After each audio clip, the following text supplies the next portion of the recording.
You will never know what was said, but you'll know what will be said. Hello and welcome to the Blatantly Obsessive Media Makers Podcast. I am SnakeJess Straws here to talk about things and stuff. And this is my co-host, Julian, known online as Julian, my Julian. You probably know me from such amazing events as the crash out of 92. That's when I crashed out of my mother's womb, and woe has been ongoing across all nations. many people have been upset by this decision. Yeah. That's why, I saw you pop up in the most unlikeliest of places the other day. It actually caught me by surprise because I was watching a video, and it was a K-Bash video about Monster Hunter because I was, I've just been down on Monster Hunter hole, several of them, but it was a K-Bash Monster Hunter video, and it thing's like a movie. It's like 3 hours long. I let the whole thing play. Anyway, it gets to the Patreon ad read, and Julian, my Julian, shows up about a third of the way through because it was all alphabetical. And I was like, wait, what? And then I went back and I even rewound it, and I was like, well, what do you know? Small world. I patroned a lot of video game YouTubers over the past 4 or so years, and I've just been slowly not doing that as of late because I have become deeply disillusioned with video game YouTubers and a lot of YouTube in general. Like, no shade, but I no longer wish to support video essayists financially, which is fine. They don't need my $5. Yeah, honestly, I feel like I saw something today that like I might actually get sold on Nebula here soon because it's starting to look like a better and better service. Because I saw something today that made me want. I was watching like a Signifier video, and he talked about how he has like a documentary up there called "Talking to White People." It sounded interesting, and it's only on Nebula. And then I watched another video, and it was like a technology connections or something, and they have some stuff. I watched like 3 creators in a row, all of them on Nebula, and I'm like, fuck. I think I'm just on the wrong platform now. I think everything I'm interested in might be over there right now. I've been experiencing that with Linus Tech Tips. He has his own streaming service, Floatplane, and a lot of the videos where they're doing like non-scripted stuff will have entire chunks cut out of it where they're like, if you want to see what happened during this part, it'll be on Floatplane. I'm like, okay, well, I'm going to stop watching this on YouTube and watch it on Floatplane now then. Because they'll do like weird stuff like, uncommon technical builds or, tech makeovers for someone at their house. And a lot of my God, they do fluff, like they do Pimp My Computer. That's sick. Yeah. I love it. And there are other people on Floatplane. I don't really know like what else is going on there. I know the iPad guy is on there, but I think it's just like his drum streams, maybe. I'm not sure. His drum streams. But yeah, the market is moving away from YouTube, and I, for one, welcome it. Yeah. I mean, I'm sure there will still be good people come up from YouTube, but I won't be mad to see them also put stuff other places or have stuff exclusively other places. Yeah. It's kind of like that thing Philip DeFranco had said for years before I stopped watching him, that you don't want to have everything on YouTube. You need to diversify if you want to treat it like a business. Yeah. If you're moving on to the stage where it's like it is a business, you need multiple income streams and you need them not all in any one basket. Yeah. Especially when YouTube can just like screw you over at a moment's notice. Yeah. Whenever you see this shit happen, like with that one with that one, I feel mean saying this, but it that one really, really, really pathetic anime tuber who was like begging, what was it, Odo or whatever, to... Oh, yeah. I don't know whose name that is, but I remember that. His totally whole not thing Mark, was like reading mangas on like streams or something, right? Or he would read them and then just do like little read through videos. he kind of did like I watched the first arc of this series, and here's what I think about it. He's kind of like a big in like the Dragon Ball space. If it's the guy I'm thinking of, if it's totally not Mark, he even has like a Dragon Ball stylized like OC character in his videos, and so he started off in like the Dragon Ball community, and then kind of evolved into doing like, oh, I'm gonna look at these other popular shonen. I'm gonna take them an arc at a time, and I will talk about how I reading them and what I thought of them. Semi reviews, not as bad as just a plot breakdown, but mostly a plot breakdown with him commenting on what he did or didn't like in the themes and etc. So not like terribly original, but not like, but that got taken down all in one go because, you know, anime manga stuff's really hard to work around with copyright. And like, I feel bad for him, but at the same time, this has been like a potential issue for years. Yeah. This is your literal job. You've known about this. You did have a plan, backup. Doing something, and then like it Especially didn't, considering that like there had to have been other instances of it happening in the space. Like everyone knows about Team 4-Star and their issues with Toei regarding their use of anime and manga stuff. And it's like anyone functioning in that space should know it'll happen to you too. Yeah, 100%. Like even another one happened to you recently, and here is a space I actually have a lot more sympathy for, because I really think they kind of screwed him a little bit here. Is Anime AJ almost lost his entire channel all in one go.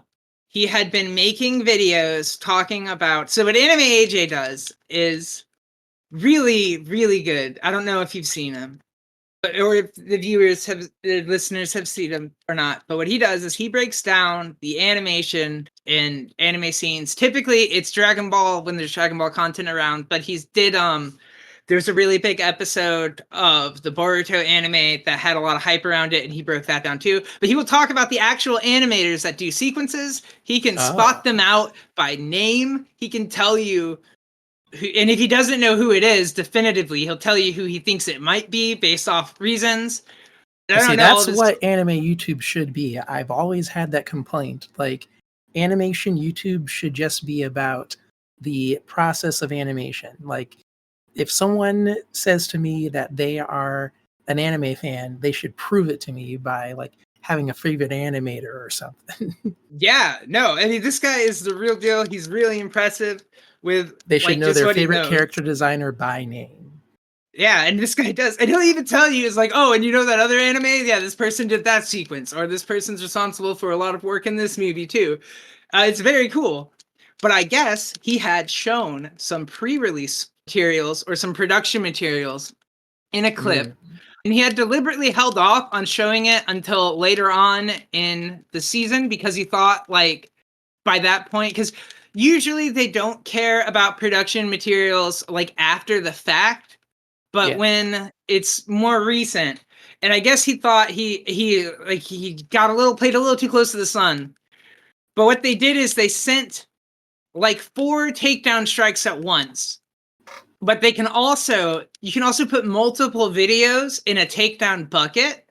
Right. Now, and so they found videos where like he had done stuff that was not infringementing, and then would find like one example where like they maybe have a plausible case, and they would throw one in each bucket to make it harder for him to fight the claim. And he did end up being able to fend off the claims to get his account status like off the automatic termination, but it did like spook him a lot. Spook him a whole lot for like a few days. And, you know, like, was really scary for him because he's had that channel like a long time, even, you know, before he started doing the anime stuff when he had older videos. And it's not like a career for him or anything. He just does this and is good at it, and people like it. And yeah, that's nuts. That space is really fucked. It really sucks. I'll have to check this channel out. That's the kind of animation YouTube that I'm really into. Oh, yeah, it's great. He did all the episodes of Daima, or at least most of them. My biggest pet peeve is that Mother's Basement guy had this series of videos where he would take the opening of an anime and then just like yap over it and make up ideas of like what a particular frame of the opening represents in the context of the anime itself and the broader like culture surrounding it.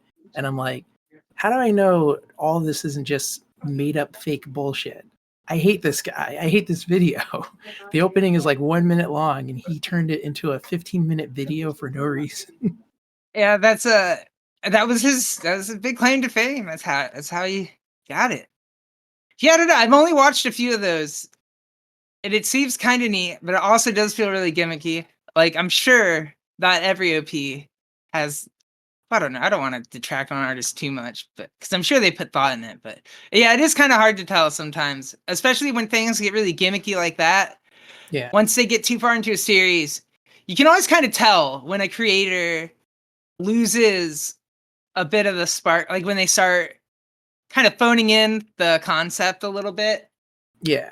I like it better when they just stretch it to the point, when they realize they're getting constrained, so they just start stretching it, and then eventually they're not even really doing the concept anymore. They're kind of just doing whatever interesting thing works.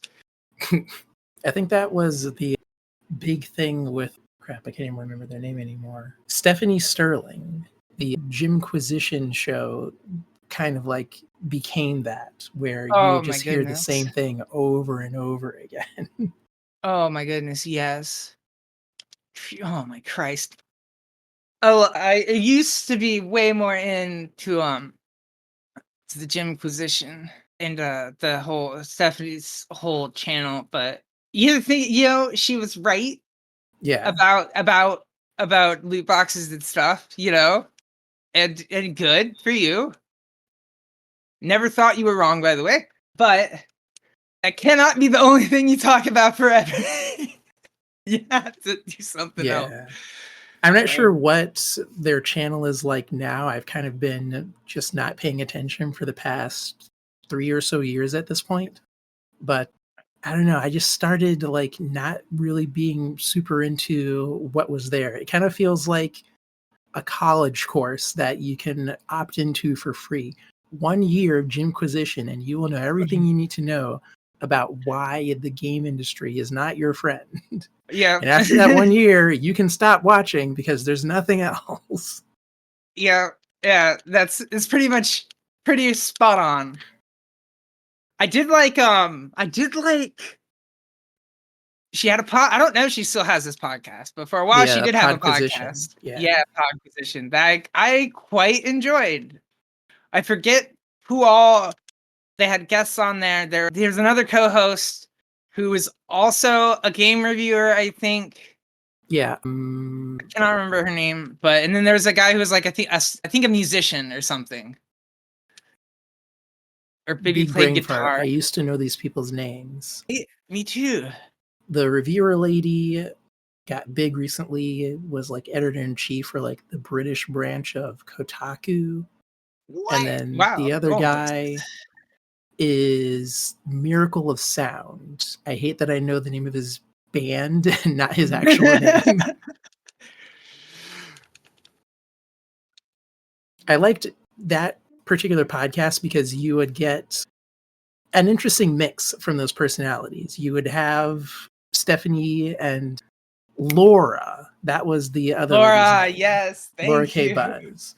And those two are just big geeks.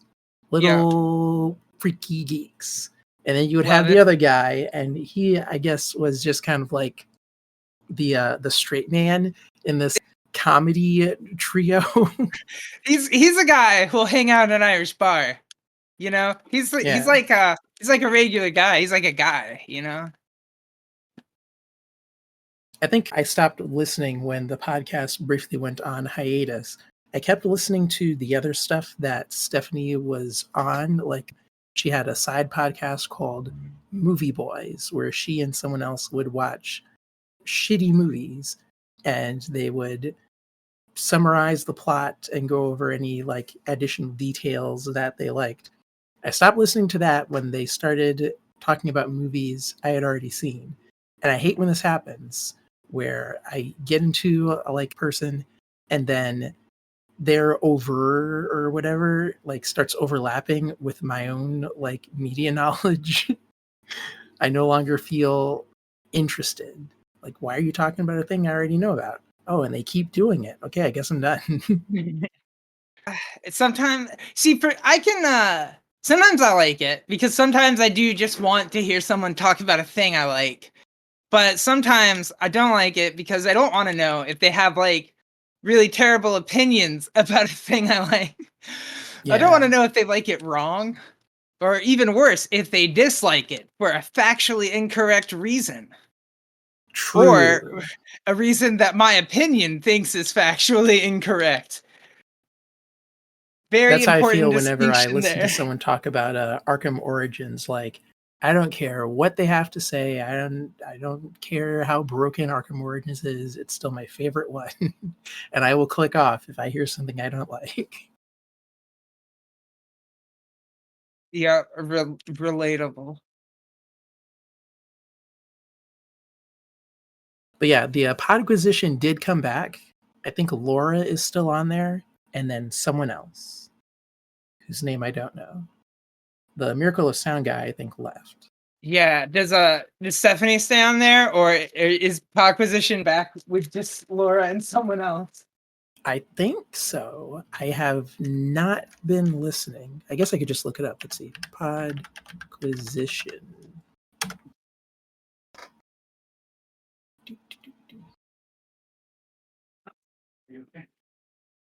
I love how her website is still just exactly the same. It's just pink now.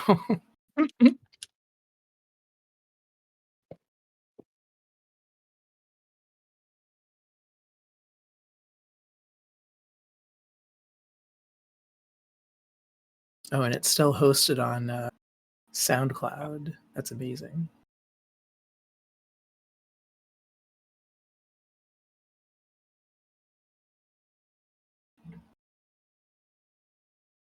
Hmm.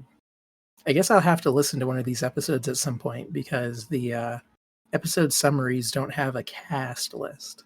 Yeah, I mean, now that I know that it's being produced again, I'm definitely going to check out an episode when I'm doing stuff one of these days. Oh, here we go. I feel bad that I forgot this person's name because I used to know them. Conrad Zimmerman. So yeah, it's Stephanie, or rather James, Stephanie Sterling, Laura, and Conrad. Conrad, I think, Interesting. is like Yeah, I her don't recognize editor. that name. I think he was the co-host on Movie Boys. Oh, But a lot of yeah. the videos from like the last several years, I think, were edited by Conrad, except for when she did it herself. Well, then it makes sense. They already have a good working relationship. Yeah.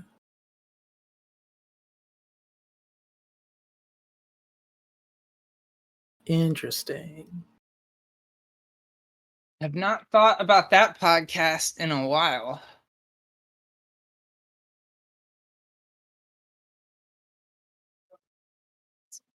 But yeah, It's gaming probably YouTube, good.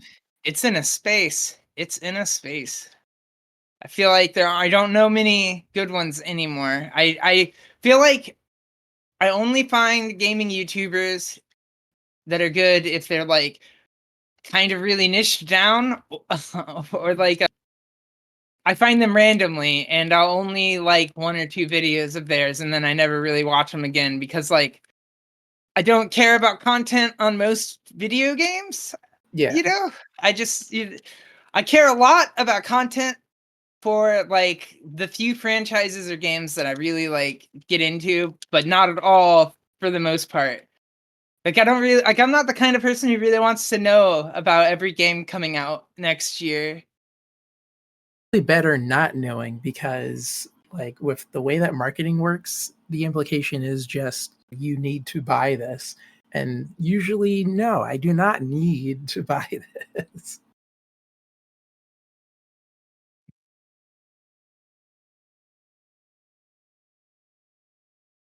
Yeah, I will not die if I don't play the new Assassin's whatever. Although I do hear that the new Assassin's Creed game is good, supposedly from one person. Oh yeah, Assassin's Creed Shadows, really loving it. But the big asterisk on my opinion on that, because I like all of the Assassin's Creed games. I'm one of I those slop eaters. I have never played an Assassin's Creed game still. These last few Untouched. ones are probably really good for anyone that hasn't played the series because they're super self-contained. Like the first 4 or so that were released, they're all a part of a like series. But Yeah, going from like Origins up to this point, they're all like you could just play one-offs. this one and then not play any of the others ever again. Even though Ubisoft it's desperately hoping that you do.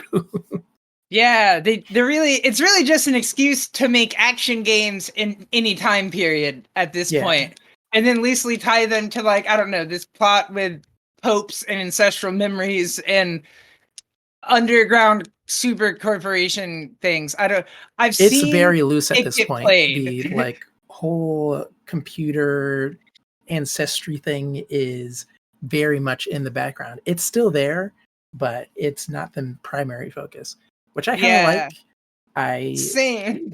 didn't really like the framing device for that.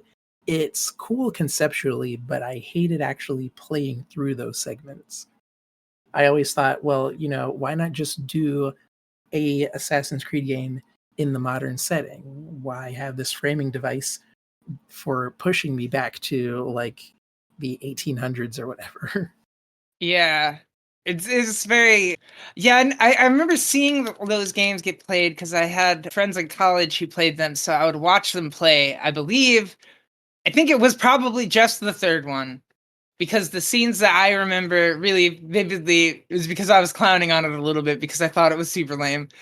It is kind of Was lame. him playing as the dude, like the modern day dude, I guess having to do some stealth around whatever place they're in. And I'm just like, I don't get it. I would rather have them have just said like, oh, you're actually playing this character in the past and they're related to this person in the future then, which is weird because I love Dune and Dune also has like a super heavy emphasis on ancestral memory, but I feel Ooh. like they do it good. But that's also helped by the fact that Frank Herbert can write conversations about like I don't know, word choice and make it seem like so profound and shit. Like the way he writes is so good, and the way like he uses the ancestral memory as like a frame to talk about like morality and people and like governments. And I don't know, like there's this one really big part that just always sticks out to me, and it's like this idea that like no matter who you are, you've got blood in your lineage. There's no innocent lines because everyone alive today is from a line of survivors, and at some Ooh. point in your line, everyone and has done fucked up shit to survive, right? Like Yeah. everyone going back, we share like some ancestral fucking horrors, and like it's a really interesting kind of thing. It's like yeah, like if you take a step back, get out of like this idea of victimization and who's righted and wronged. And, like realize no one's hands are clean. Put yourself in the present and fix the problems. And I don't know. It's just a really interesting way of looking at it because the Bene Gesserit have like a very long term view of history because each one of their Reverend Mothers contains like a ancestral memory going back to like the beginning of human life from like whatever their ancestry is. Which is really cool. It's really cool there. Just Assassin's Creed does it. For some reason, I check the fuck out. Well, that's fine because the game designers have also checked out like the framing device for it in Shadows is very understated. Like they don't go out of their way, they don't overexert or anything to like explain why you're able to play as two different people if the whole conceit is that it's based on like ancestral memory or whatever. Yeah, I heard they had that mechanic, and that didn't even cross my mind. Oh my Yeah. god, they don't get together at the end, do they? No, you can individually romance other characters. Okay, yeah, damn. Or at least that's my understanding so far. Damn, that would have been a that well, it wouldn't be a twist because I saw them all coming. But you know, I heard that there's a character switching mechanic. I hear that the one character that isn't the ninja girl is basically useless, or like basically has no like traversal mechanics or something. So like Yeah, they don't feel as fun as the ninja girl. I hear the ninja stuff's really fun. That's like the praise that I'm hearing for it. it's pretty good. They've made a bunch of different changes to the stealth. Like, lighting has never really made a difference in Assassin's Creed. Like, as a stealth game, you would think like hiding in darkness would save you from being detected by enemies. And then Yeah, no, the game would just say, fuck you, you're in their line of sight. But it actually works in shadows, which is really that cool. that is really cool. Which is funny because they've had that technology for years. Like Splinter Cell, I think always had shadow based and lighting stealth. It might just be Yeah, that with the change to like how lighting works in modern engines, they just couldn't figure it out. Like the old way to do lighting was that everything was baked and like placed bespokely. yeah. They would had to have, I guess maybe before when ray tracing wasn't as cheap, they couldn't run as many simple checks to see in real time if you were being like effectively hidden. And they would have to like just program the zones, and that would always, I guess, feel kind of jankier. Yeah. Or like you said, would require like bespoke solutions to every individual problem or like site you set up. And Ubisoft loves to make big open world games because that's what they do. I presume they still do it outside of, Assassin's Creed and Far Cry. I'm assuming they just do it for like every fucking game they make now. Almost, yeah. I remember there was a expansion slash side game for Rainbow Six that was like the normal Rainbow Six gameplay, but you're fighting against alien hordes. I don't remember what the maps for that were like. But there's also that Watch Dogs game, which kind of did what I had been asking for years. Like, why can't I just play Assassin's Creed in a modern like setting? And they were like, okay, well, here's Watch Dogs. And I'm like, great, awesome. I And then here's remember Watch that Dogs looked 2. cool, but I never got around to playing it. It's But it did look pretty cool. good. There are a lot of issues with it, especially if you've seen the original promo material where they had the character doing stuff that you absolutely cannot do in the game. Yeah, I remember that being a bit of a controversy. um, but the core mechanics are still pretty good. Like, I like the driving, I like some of the gun gameplay, and it has serviceable stealth. Yeah, I love it when a game that isn't a driving game has satisfying driving. Like, that Oh, makes yeah. me so happy. I love driving in games that aren't meant to just be driving simulators. It's kind of like when playing a game that has fishing in it, and it's like, hey, this fishing is actually pretty good. And then, like, 20 hours later, you realize you're still fishing. Yeah. Or like whenever you get any game that manages to capture you with all the side content before you do the main story is always a classic one too. Yeah, that's why I Always. love those Yakuza games. One day I'm gonna have to do those Yakuza games because I hear nothing but good things about them. Thankfully, they go on sale every year. Sega just loves putting them on sale. Yeah, someone in a Discord server that I'm in has been playing through them all like the last year, basically getting them on sale. I may have to Nice. copy them at some point and do that.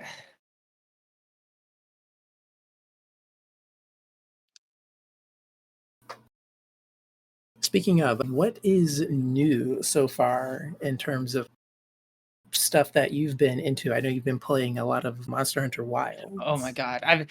Not even just I've been playing Monster Hunter Wilds, but then I've also because okay, I blew through Wilds. I blew through it. There's a lot of criticism about it being easy, and it's not that, it's not too easy. It is just only a high rank.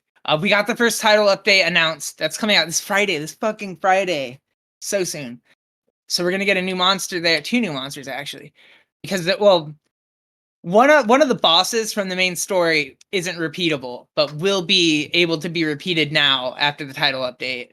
And then one is just a whole new addition to the roster, which is exciting. And a whole new gathering hub that's going to have fucking mini games, like a barrel bowling, possibly some arm wrestling.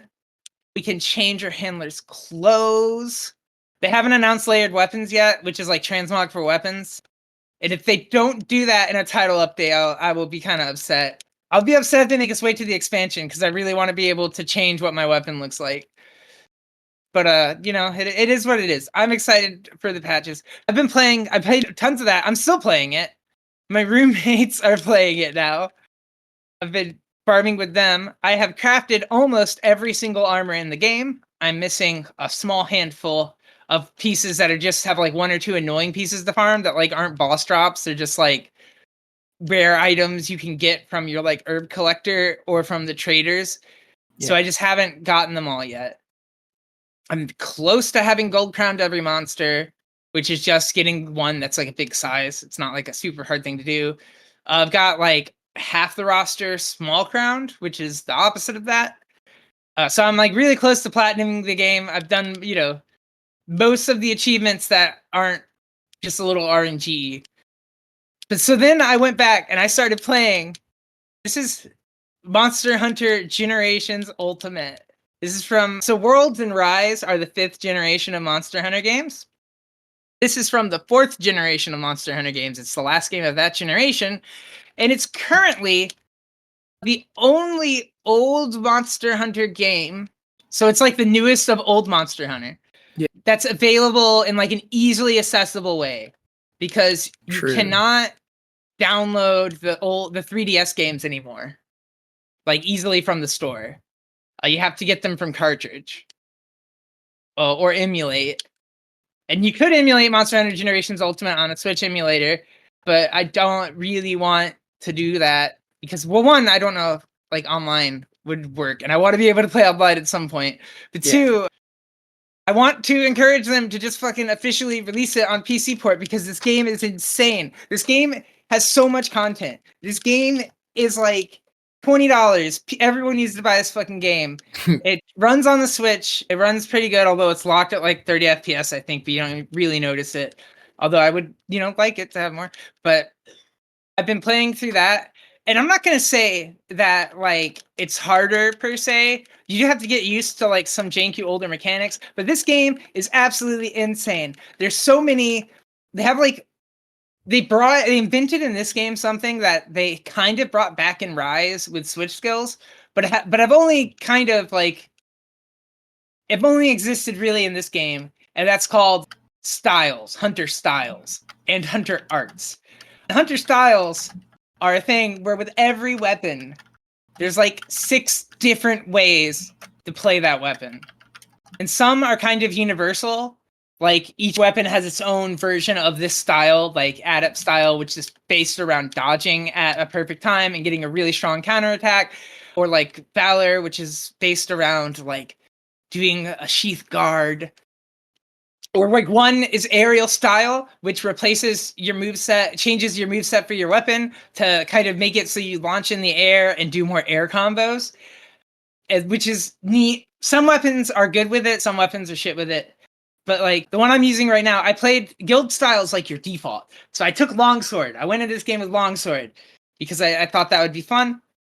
And I went through all the village quests. Village is the single player. In old Monster Hunter, they used to divide the game into 2 segments into like what was called Village, which is like your single player missions that can only be done single player. There'll be lots of stuff locked behind those, like ingredients for your kitchen and stuff. And then the hub, which has different quests that are all scaled for multiplayer and has its own progression that you go through, but can be played multiplayer. Anyway, so I've been focusing on the single player stuff for now, just to just to get my first gear, and I'll go smash through all the hub stuff after, and then get to where most people play, which is in G rank, which is the last bit. It typically goes your low rank monsters into your high rank monsters, which generally just repeats your low rank monsters, maybe adds new monsters. Then you go into G rank, which will repeat all the previous monsters and add more monsters. And played probably like 90 hours of that, and it's insane. It's so good. It's fucking like you forget you the little things that are annoying kind of you get used to after a bit. Like, so those games, they aren't open world. They're built out the same. They're in zones that got those loading screens. There's lots of crafting. Like, they do give you a lot. There's DLCs though. They are DLCs that you can download that are free, that are like just already there from the get-go. They give you tons of items that take away a lot of the really annoying grind from the early game, which is good. Like tons of free potions and stuff, which is like super helpful. So that's great. But like, so like in these games, you don't see the monster right away. It's not even like Worlds, where in Worlds you would pick up scout flies and that would like take you to the monster. In the old games, you throw a paintball on the monster. You have to find the monster and throw a paintball at them. Or you can wave at a balloon and it'll tell you where it's at once per hunt. Or you can take a psycho serum, which will magically let you know where it is, or you can use a food skill for it. Basically, there's a bunch of ways to know where the monster is without having to do all this malarkey. So I'm kind of glad they took it out, because it literally is just annoying to have to farm paint berries and sap plant to make a paintball to mark my thing, and then have it expire every 10 minutes. That's really fucking annoying, because you'll be fighting a dragon like Balistrax, right? And that fight took me 30 minutes. So you'll put your paintball on, you'll be fighting for like 10 minutes, and then it'll go away, and then the dragon flies away, and then you're like, fuck me, now I have to go around like 9 maps. I mean, eventually you kind of learn, like, oh, these are the 4 areas this monster goes to, because like the monsters have behaviors that are like consistent and defined in like whatever missions they're on. So it's not that big of a hurdle, and you do overcome it just by playing eventually. But I can see why they got rid of it, and I'm not mad at it. But everything else about the game plays so good. Like, and it's not as pretty as Rise, because Rise was like a newer game and also looked ungodly good on the Switch. Like, I have no idea how they managed to make Rise like look as good as they did on the Switch and still have it run pretty good. Although it looks way better on PC. By better, I just mean it has more frames. But it's a much smoother experience on PC, but still look good. So it doesn't look as good as Rise, but it still feels as good, I feel like, fighting.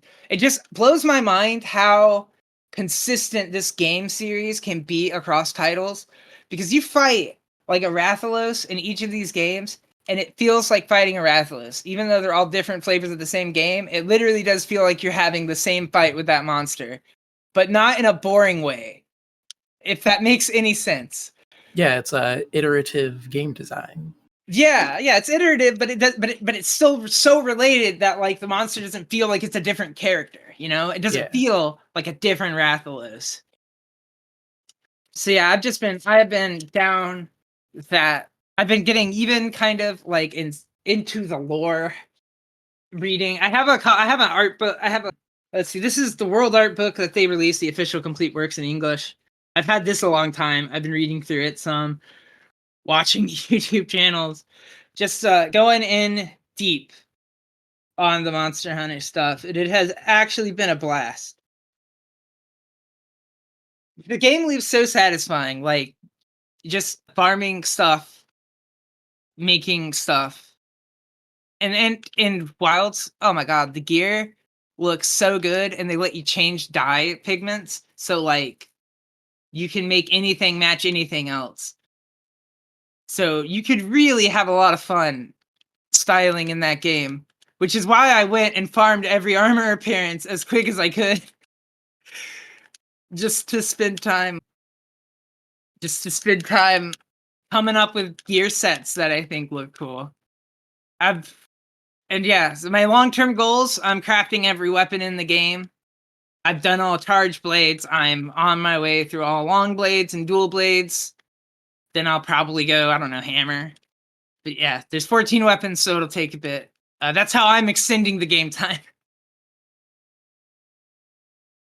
I've considered streaming it, not even gonna lie, just because I feel like I'm gonna be playing Monster Hunter for like a hot minute. Just so you could like corner the market. Oh, well, there's already a lot of them, but if I'm gonna be doing it, it might be an easy way to find people to play with, and also it might just be kind of fun to document. I've been also kind of, honestly, I've had the bug. I reinstalled World and Rise on my machine just to keep them handy. Yeah. Yeah, I don't know. I just got the bug.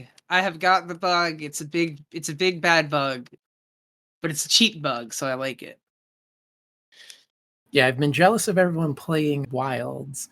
I didn't want to reinstall World on my computer.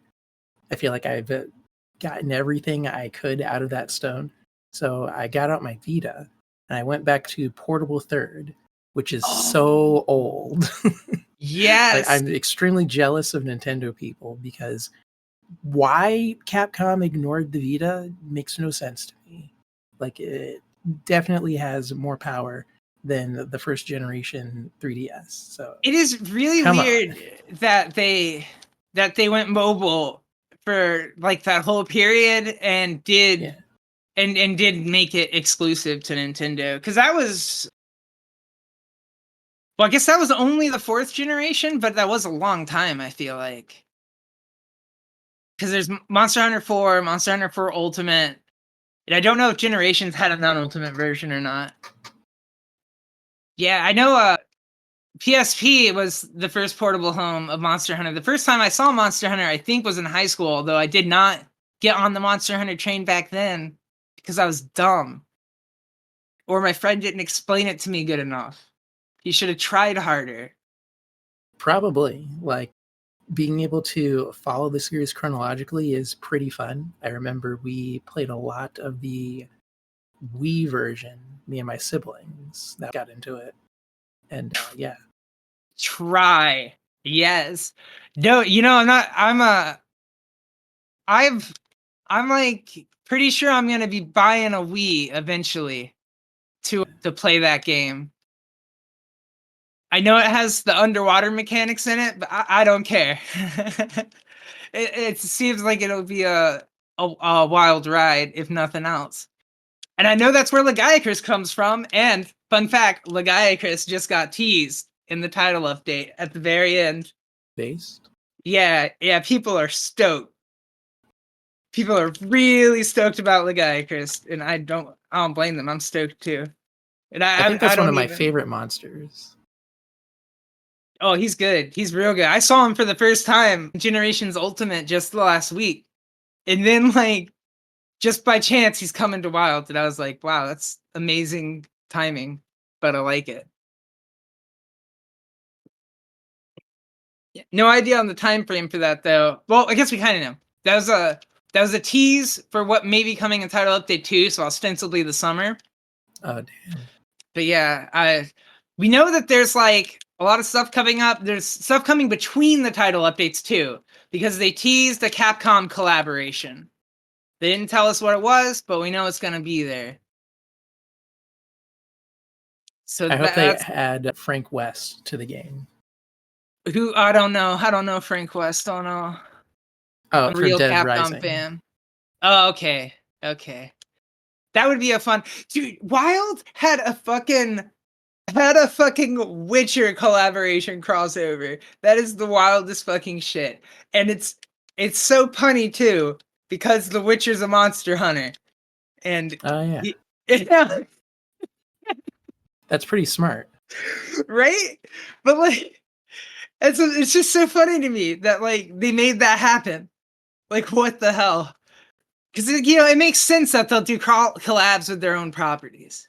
Yeah. It's cool that they get other ones, or the fact that they have like the Final Fantasy one. See, this is why I need to go back and play World, because I played Base World at launch a ton, but I did not follow a lot of the updates, and I did not play a lot of the updates that came from Iceborne after. So I really need to go back and complete that, because it seems like a lot of the coolest shit from World happened after I had like put in my like 80 hours or whatever. Probably. I was following Icebreaker pretty closely, which is why I'm like all exhausted when it comes to Monster Hunter.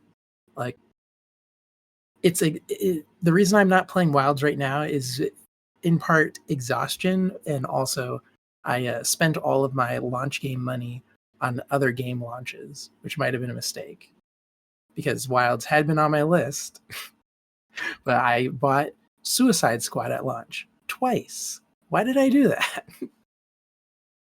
Hey, listen, if there's one thing I know about you and Suicide Squad, you got your value out of that money. You I think have gotten more for your dollar on that game than any other person I know of. Which Except isn't, maybe YouTubers making videos about the game. you know what, but you know what, that's not fair because they have like a revenue source, you know, they have like a Yeah. way to, you know, I'm sure you could have monetized it had you put, you know, been dedicated on it 10 years ago. But yeah, but Portable Third. What weapon are you playing in it? I forget. What did I equip? I've kind of been doing this thing where I try a different weapon for each hunt. So I haven't really been doing the right thing and maining a specific weapon. I feel you. I like to switch it up. Especially once I get far enough in the game that I'm feeling comfortable in it again. I don't like to switch it up on like first fights just because I'll get too frustrated like having to learn a move set while I'm on the pressure of like learning a monster. But if it's a monster that I fought and I kind of know what's up with them, then I'm like, I love switching it up. I'm pretty sure I've been doing a lot of gun lancing, but I'm trying to remember what my last few hunts I was using. I can't remember. I'll have to turn the game on. Yeah, there's a guy I watch, a YouTube channel I watch called Hey Jay, and he is a video game YouTube. He's a guy who makes video game YouTube videos, mostly in a journal style. Mm. And what it does, he kind of does pledges and stuff. He stumbled onto the Monster Hunter community a few years ago by accident because of the Rise demo, and he didn't like it. And I think I talked about this some last week, but he got roped into being kind of a real big focus on Monster Hunter because the community was so nice that they got him to replay the game, and then he fell in love with it, and then he started playing the old ones, and then he started playing like, or he went back and played World, and then all of Rise and Sunbreak, and then he went back and played like 3 and 4 and Generations, and now one of the things he's doing, or at least he had started doing for like 8 months before Wilds, he wants to beat this one specific hard fight in Generations Ultimate with every weapon. The kind of, you know, as he calls it, being an Omni Hunter, which is a silly little gimmick, but I do think the idea of it is fun, and it is neat to see him go. And he does kind of a similar thing as you, where he rotates on the hunts, but he does it every 3 hunts. As how he was doing it. And he like live streams it, which is why his progress is like kind of slow because he only streams like 8 hours a week, which I say only, but like I think that's a lot of time for normal adults. I think I have a weird perspective on time. But his progress is a little slow, but the journals come out like once a month or whatever, and they're pretty fun. He recounts the tales. His editor throws in the clips of what happened, and it's fun. It's entertaining to see him kind of experience it for the first time. When I started watching him, it was when he was playing through Rise for the first time, and I had already like beaten the shit out of Rise. So it was very cool to just see him see it for, I don't know. Sometimes the next best thing to getting to play a game for yourself the first time again is to see someone else love it again, you know, for their first time. Yeah, I had an experience like that recently with Metal Gear. I had actually kind of gotten sick of the series, sick of Metal Gear fans, and then I watched someone who had never played it play through the first 4 games. And I'm like, oh yeah, that's right, I love this thing. Yeah, sometimes you just sometimes a little absence makes the heart grow fonder. Yeah. Okay, so the last time I was playing, I had a great sword. Yeah, great sword. Big damage. I've never gotten into the great swords in these games because when I first started to learn the game, I was just used to other games where like a great sword would not be a slow weapon, you know? Or Yeah. at least would not be as slow a weapon. Because like even in Dark Souls, if you use a great sword, they're not as slow as like the heavy weapons in Monster Hunter are. Like Monster Hunter has deliberately slower, I feel like, combat than the Dark Souls does. Yeah, it's one of those For things where paying attention to animation frames is part of the game, Mhm. which is sometimes fun. And then in other games, maybe less refined than Monster Hunter, it's like, ooh, Yeah. what have I done? Not always not always fun, and you know, he gets so used to sometimes just going in and being in like a mashy game, and was not that, so I just didn't. I fell off it. I think I played dual blades for like my very first Monster Hunter weapon because you know that is kind of a weapon you can just mash,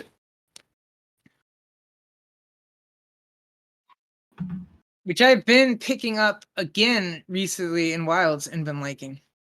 But yeah, portable third. That's good. Yeah, it's the one that I have kind of stuck to in the last, I guess, decade at this point, because they weren't really making them for consoles that I owned. I had a 3DS, and when it broke, I was kind of just like, well, that's it for me and the 3DS, which is very sad because now you can't get one without paying a pretty premium. I should have replaced it right away.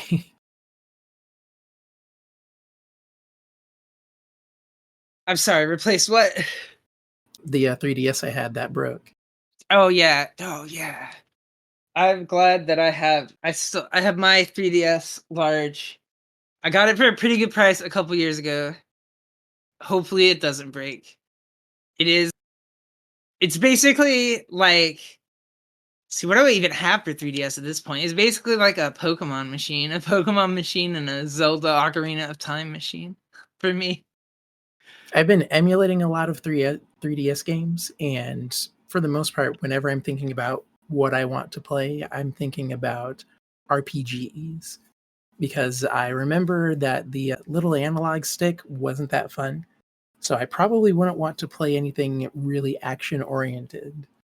But they have like all of those Final Fantasies on there, a lot of Atlas games, all of those Etrian Odyssey games, which are like first person dungeon explorers, which I love. That's my favorite kind of this is so old. Why is anyone making these anymore? But they do, they keep making them. I didn't know that there were first person dungeon crawlers on fucking 3DS. What? I'm Googling this now. Atlas, okay. Yeah. What does this look like? It's kind of like just first person exploration, but the environments tend to be very well detailed, at least in my opinion. And then, like, when you're in a battle, it's a normal background, but then the enemies are like a 2D portrait in the foreground, very Dragon Quest style. But the Oh, exploration okay, I is a see. big component of the gameplay because the maze like design of the dungeons are not laid out. You have to lay it out yourself as you play. Oh, There are a I lot of those see. on the Vita as well. There's one that a lot of people liked, a Stranger of Sword City. Is that what it was called? Played a bit of Interesting. that.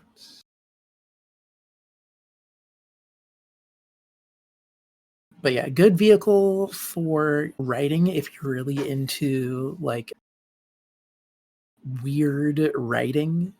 because that's how they, I guess, pet it out with content. You gotta talk to every character, look at every item description.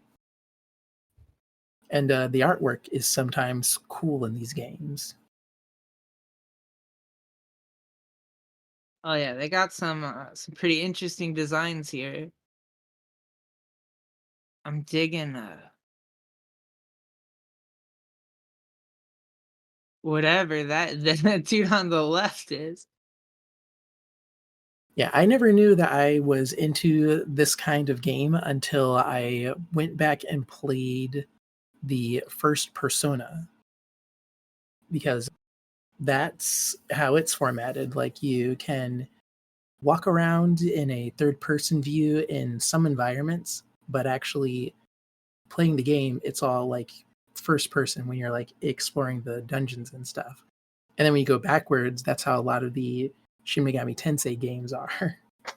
And that's what opened up the floodgates for this whole genre of game where I get to enjoy environment design, straightforward RPG battles, and writing focused like plot development and such. And I guess they are able to make a lot of them because it's all very low budget, which is cool.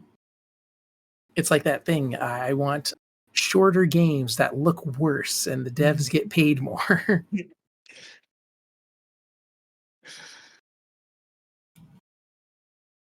That's a classic. But it's true, unironically. Yeah. But yeah, I have not played any of those, but they sound cool. They're I pretty long, but a lot of them allow you to save wherever you want. I don't remember if that's the case in Etrian Odyssey, but it's very good for just like picking up, wasting 30 minutes to an hour, and then being satisfied. That's why I like those kinds of games, as well as a lot of general RPGs. Like the fact that you could play pretty much every Final Fantasy on your computer now is amazing to me.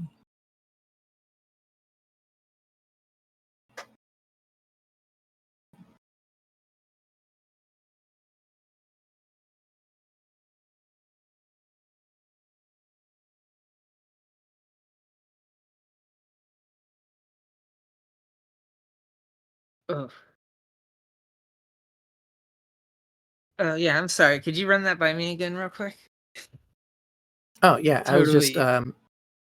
remarking on how it's very cool that those kinds of RPGs facilitate kind of like short bursts of gameplay.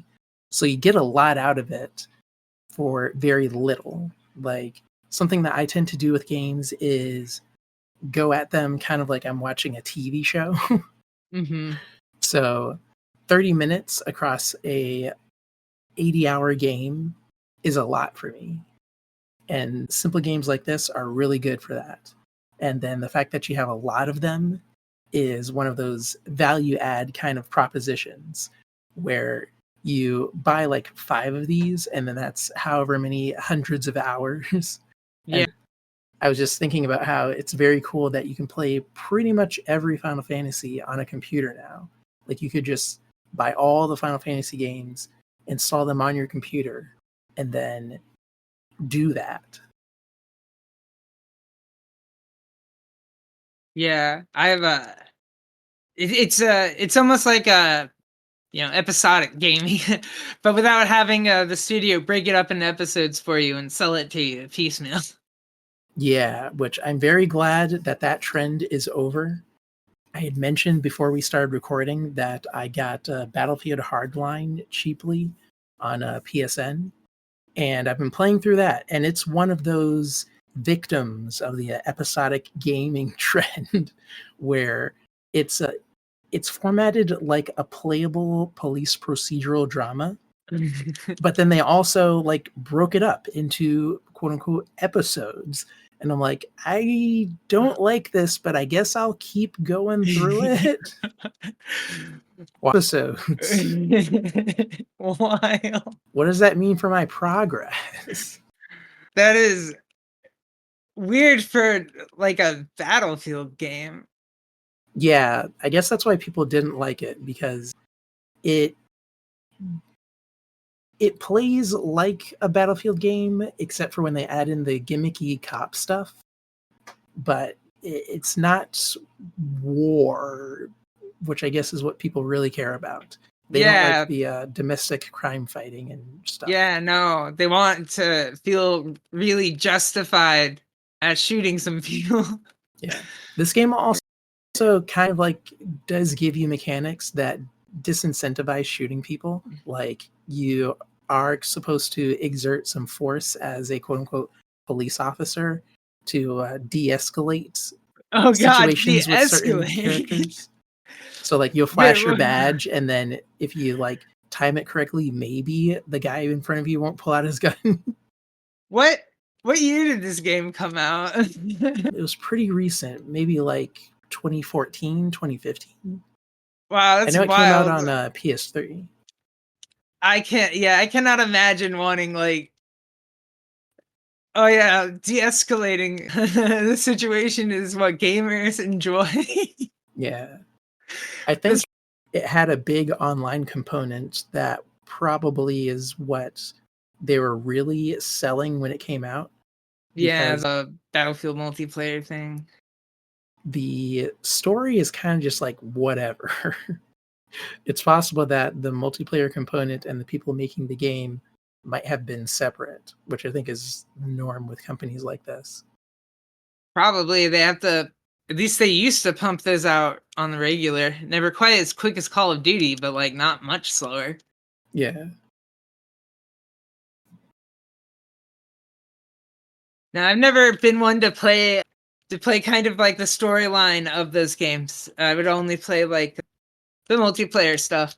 I feel like I end up playing like if I'm going to play a game for a story, I'll end up playing like RPGs and stuff. It's like it's not. I feel like it's more, or it's less common for like a first-person shooter to have a good story. I don't know if that's really true or if that's just kind of a prejudice I have to them, but I think it's somewhat true. A lot of shooter games either tend to have virtually no story, like Doom.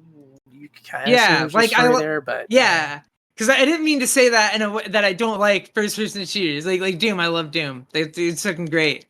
I would not call the story like amazing. It's just it's barely there, but yeah. that's fine because it's to be Doom, and And then Doom's when perfect. games do have a story, they do trend very towards, at least in like the last few decades or so, very bland. Like, it's made for a person that probably hasn't read a book in years.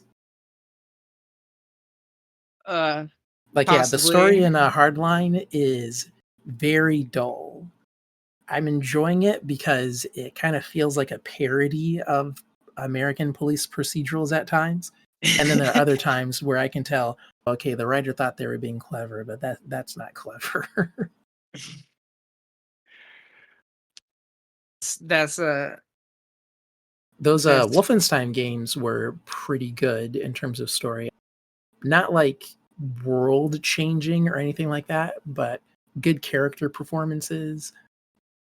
The character that you play as BJ, he will like monologue to himself a lot, and it's not like cringe. what kind of monologues is he going on? Mostly just talking to himself, remarking on things that are happening in the story, or just like Just little motivating himself. quips, Yeah, one-liners. it's all very character focused. You, I guess, get into his head. Not that there's that much going on. Yeah, one shooter I can kind of remember. This came out when I was in college. I wouldn't say it was like a good story, but it was a really good like it was an excellent parody of like, and you could tell it was very purposeful. But Bulletstorm was Oh yeah. that was a wild ass over the top Like, that was something else.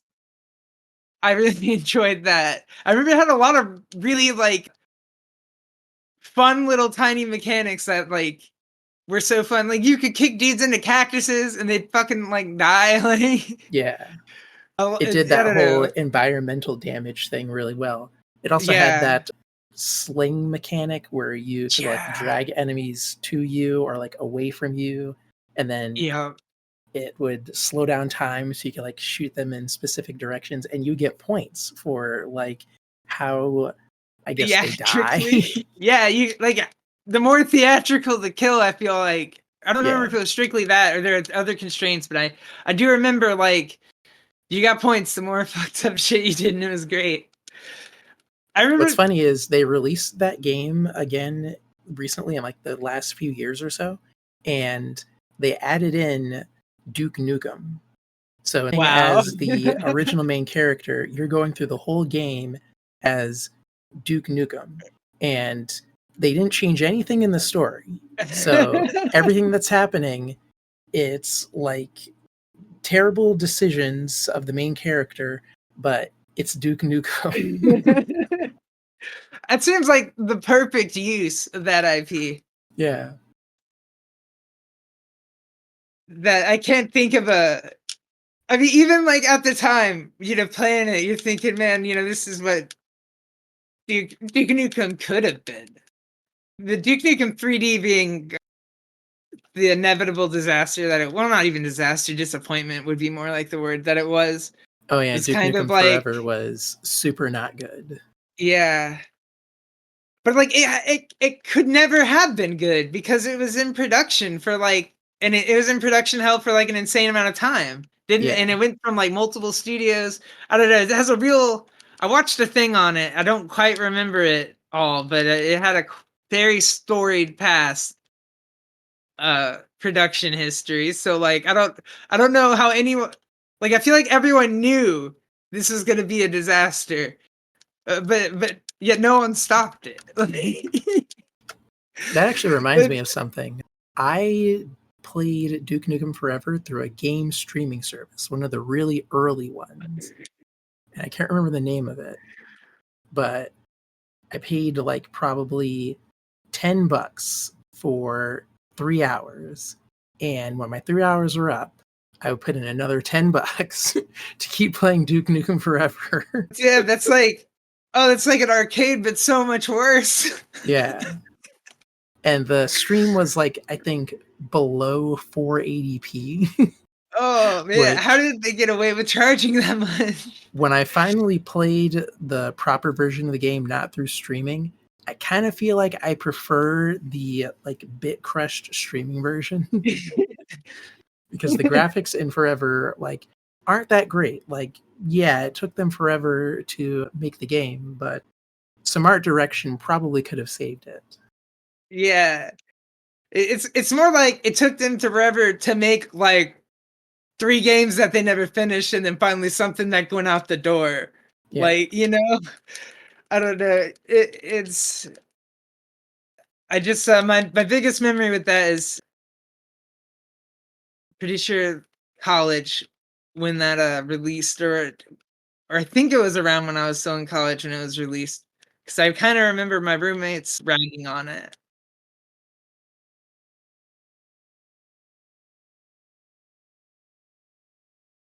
And a lot of like really kind of, I don't know, a lot of that 360 generation like really peaked in my college years. I feel like that was when I got on Call of Duty, was that Black Ops 1. I'd never really played any of the like Modern Warfares before that, but I don't that think you were missing out. Like Black Ops was definitely the peak like paradigm shift of that era, I think. yeah. Modern Warfare was kind of just like, okay. It's not the old Call of Duty. I remember I remember Modern Warfare 2, I feel like got a lot of love, but I never like, I don't know how much because I didn't play it, so I don't really have context for it. Yeah.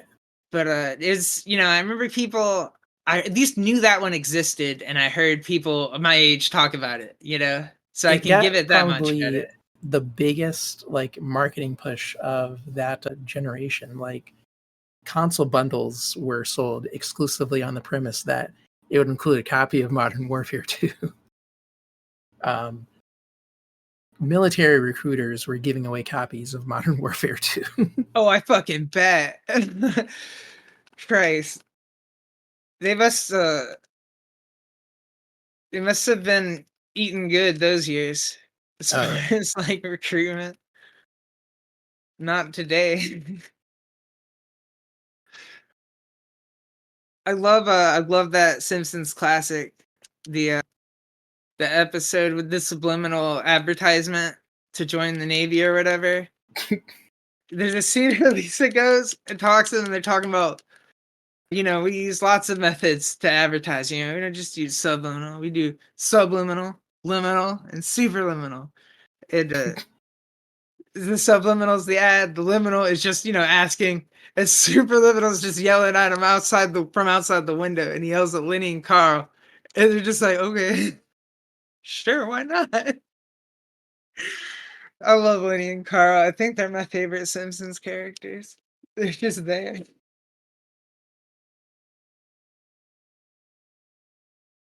They're definitely one of the most versatile side characters. You could like have them doing any manner of funny thing, and it'll be like, oh, that's what Lenny and Carl do.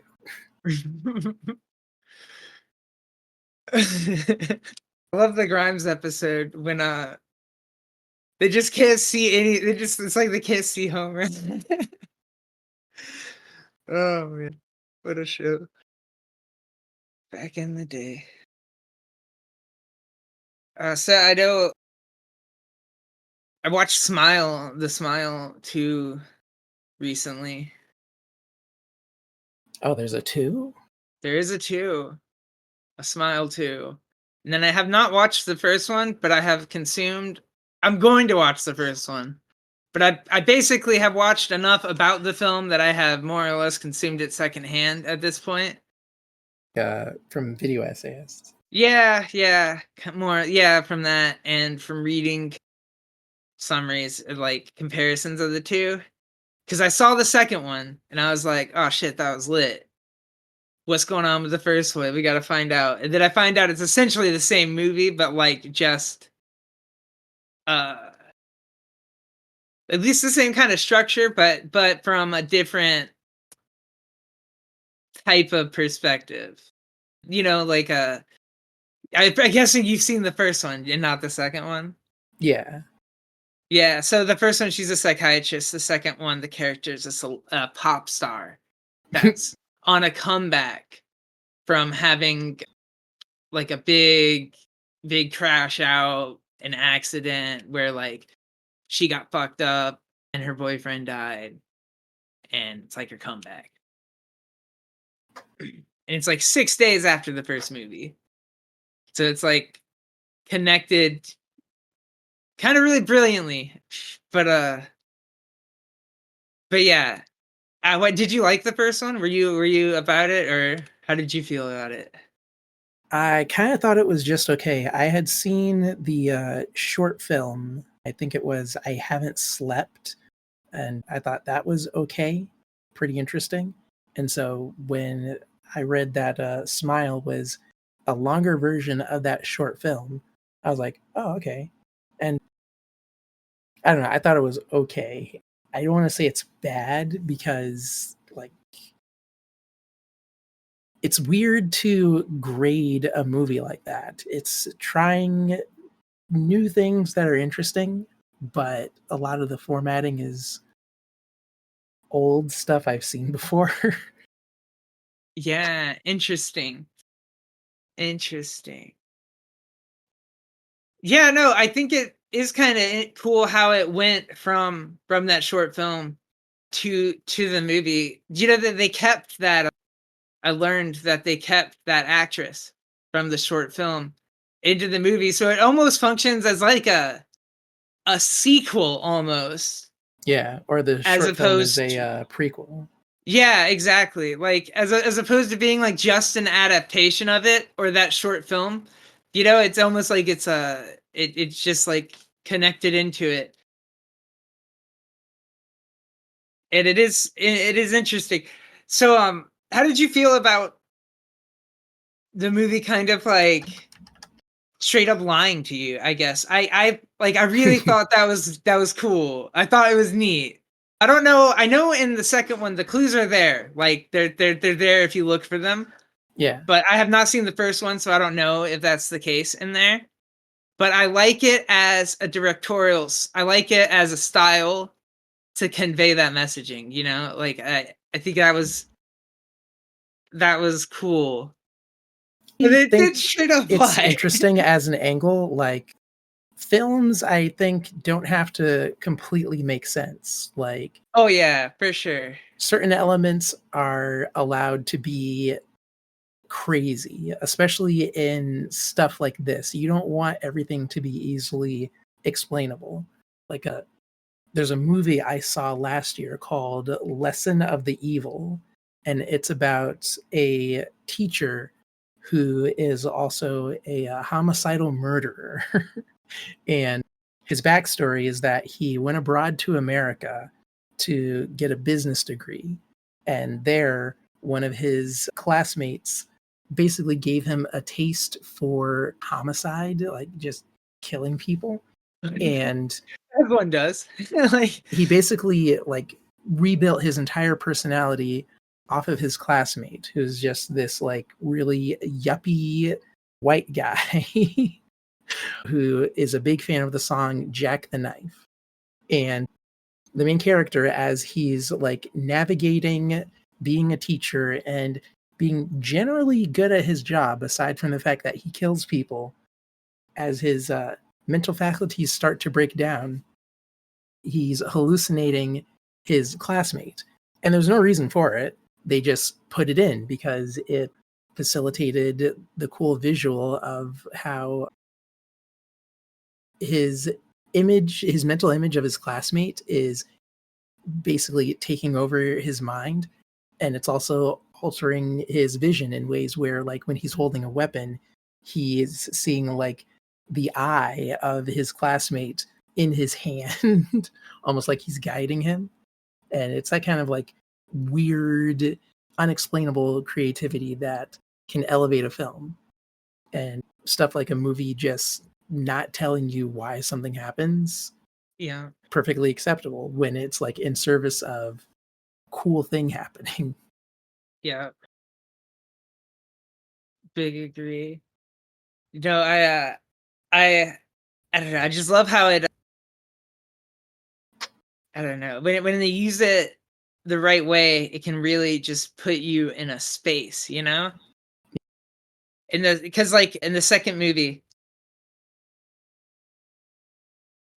she she as she's getting haunted by this like trauma demon or thing, this Yeah. entity or whatever that this it thing, that's how I think that's the other thing that I like about it is that it reminds me very much of it, which is Yeah. probably because I think he's very like Stephen King influenced. I think he's like said that in the past, but like I did like feel like that because it's like this thing that's like outside of our existence that's like toying with us and kind of luring us, and it's just it's not going after kids or whatever, and it's not sleeping, it's just here all the time. But especially with how it goes, do you mind if I spoil some of this plot, this Smile 2 plot, because I think it'd be interesting to see what you think Oh yeah. about how they do it. I need stuff spoiled for me if I have no interest in it, because it's usually like stuff that should have been in the marketing. Yeah, okay. Cool. So she's a pop star. How it gets connected to her is her back is like messed up. And so she gets back pain. She's got to go on tour. She can't get pain meds from a doctor legitimately because they'll think she's trying to relapse. So she has to go to a drug dealer. And the drug dealer she goes to It turns out this is how the movie starts. It opens with this, actually, is the cop guy that watches her die, burn herself alive or whatever in the first film, has been haunted. But he's a cop and has used that information to figure out how he's gonna get himself free of it, because so he sets up this kill to do a kill of like bad people who have killed people before. He's gonna do Dexter, so he doesn't have to feel too bad about it. But it gets botched, and someone else is there and witnesses it and gets infected, and he also gets like run over by like a car or something. So he dies anyway. Yeah. That drug dealer is who the main character, Sky, played by, I believe her name's Naomi Scott. She's so good. Her like so good. She like feels like literally like you could rip a real pop star out of like our reality and put her in there. Like she, I don't know. She looks the part. She like embodies the whole image of it. Like, like that whole. Yeah, she's exactly how you picture like a Miley Cyrus burning out kind of type of personality. She captures it so well, but you still feel kind of bad for her because like, I don't know, she's trying here. She gets in the situation, but she gets there. The guy's like messed up. He dies. He does his smile thing. She gets it. But what makes her kind of like an interesting figure for this thing to hit is that she's like very isolated person, and she can't really be trusted. No one around her, like everyone around her is kind of using her sort of in a way. Like the mom is mom is her manager and is more interested in like her tour, like being on track and stuff. She's very like, she has no friends that like know her from like before money. She really has no friends. She's never around people. And she can't be like, I don't know, so every time things, escalate or happen or are weird, uh she just can't get believed because they think she's just like in a crazy relapse or having like a celebrity star ego blowout. And all the things that happen to, it's very similar in how it fucks with her credibility, but she had no credibility to begin with anyway. But she's also like has all this like just fucked up like guilt. And I know the first one hinges on that a lot too, but here it's just weird to see it in a kind of different figure, not a person living a normal kind of life, but like this other kind of like already separated person, and how easy it is to slip in and like really fuck with things. So as the movie's going on, she keeps having some fucked up events, and some of them are real. Like she has one, she's at a signing with all of her fans, and a creep comes, like a real grade A creeper with like terrible skin, saying like perverted things and like trying to like touch her, and security takes him out and like stuff, and other people are reacting to it, and then a real haunting happens, and it's very bizarre, and it just keeps going on and keeps going on.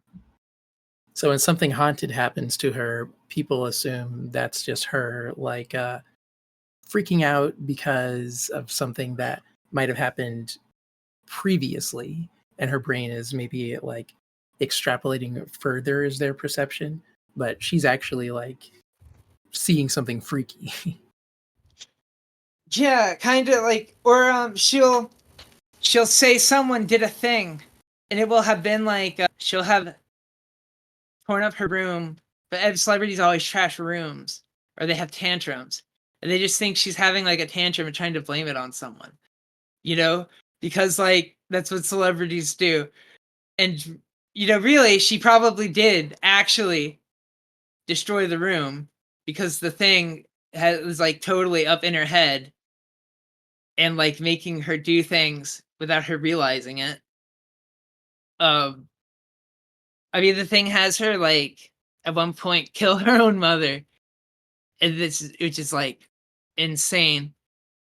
And then, because she reaches out to a friend, right? She's being haunted. She doesn't know what's going on. She has like a little, but like the hauntings are, they're also not super public. All of them. Some of them are kind of just her alone, and she doesn't really have anyone to tell. So like I said, she has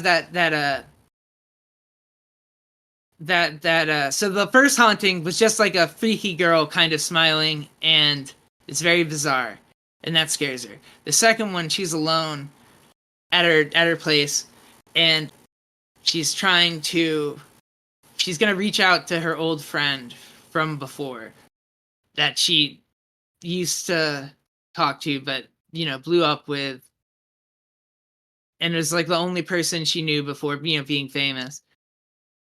So she texts him, and then notices, she thinks someone's in the place, and then she's getting attacked, and it's that guy from earlier, but then that's a fake out, which is, fine or whatever.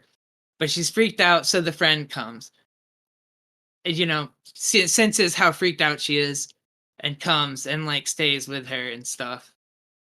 And so that kind of like reconnects. But that friend is the trauma entity, like already. So that's the twist. Yeah. Like, and it's very subtle. We find out shortly after, because this keeps going, and she ends up really dehydrated, and she passes out, and she wakes up, and she's in like hospital place, but it's like a private, like upscale one, because rich, and her mother's there, and is like, all right, you're staying here until the tour. You were really like dehydrated and stuff, and like, you need to be here or whatever. And then like a haunting happens. She thinks she's killed her mother. She's trying to escape. She's been reached out to by someone who's like, I know you were at this drug dealer's apartment when he died. She's like panicking. Everything's crushing in on her. She's like got the pressure of like the obligations of this huge ass tour where like she's running out of this hospital. She steals a gun. She's robbing a car. Like her friend shows up out of nowhere. She gets in the car with her while she's stealing it. She convinces the friend to come. And she's then the friend's like, I'm gonna drive, because you don't know how to drive, because she doesn't. I guess she's been a celebrity her whole life. She's never had to drive. Rich people, but I guess I don't. But the friend drives terribly out, because of course she's actually driving and she doesn't know how to fucking drive. They keep going. She realizes that the friend's not real, because the real friend calls, and it's like, I wasn't even sure I was gonna talk to you because you were such a bitch to me before and stuff. And and so then she's like, she kind of snaps out of it, and she meets with this person. I forgot to tell you that she had met with the person who had been texting her, being like, "Oh, I know all the stuff. I know all the stuff. I know for real, because the first guy from the first movie in the gas station that killed himself was my brother, and I didn't listen to him, and he died. So I know, and I have a plan for you, because I am a medic person, and I'm going to like fix you up. We're gonna kill you, but we're gonna bring you back after a little bit, because I think that this is a parasite demon thing that feeds off like people and needs a host. So if we can kill you without anyone seeing, and then put you like in a freeze room and like freeze you and let it die off, then bring you back, it'll be good. And she's like, you're crazy, no way. This is insane. Great Also, response. yeah. Also, we are meeting in a public space, and I am a celebrity, and this disguise I'm wearing is awful. So I'm getting caught. So I have to leave now. Which does happen. So now she actually looks even sketchier because like she's at a bar full of mid-20 somethings who knows she's a celebrity, but who's famous for like, being like a burnout. So that's like, anyway, not good. So it just adds to these problems. Anyway, she decides she's actually going to meet with this guy. So she does. And she gets into this they do the plan, which is it's like an abandoned Pizza Hut because it has a freezer and he could rent it quickly. And the plan's the plan and everything's set up. But then it's a haunting. And of course we find out that like uh this has all been a haunting. Like, you idiot, you dumb mortal idiot. This was never fucking a thing. What are you, dumb? Ever since she woke up, at least, and that ever since she woke up from like the facility, from having been in her apartment and like passed out from exhaustion, none of that has been a thing. She wakes up and it's her performance night of her tour, and she like does she has her little seizure and does her kill herself thing in front of the crowd of like 20,000 people or whatever.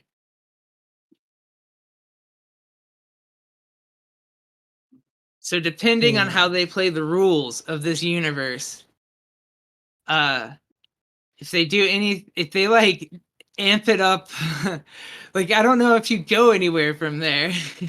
I really don't. Like, I don't know how you explore the idea any possibly further than having a celebrity like mass contagion a trauma to like that, Yeah. like like do that kind of, because if you think of It Follows as like a STD kind of thing, right? Think of this as like a mental illness kind of trauma guilt thing. A bunch of your like super fans, super impressionable people, a lot of like teenagers and shit. I don't know. It's it is interesting, but like the movie, but there were always clues about like the friend being fake, because people didn't react to her. People you would expect to react to her didn't react to her, like the mother and stuff like that. It is, so you could see like that kind of coming, but then the other brother and all of that getting rug pulled too, like the rug pull under the rug pull kind of worked for me. And I think I just liked Sky as a character a lot. Like just she was really well done. Oh, and you find out too that it's her fault, the accident from before. She and her, oh yeah, her boyfriend, right, is played by the son of Jack Nicholson, which is like, oh yeah, I think I remember hearing about that.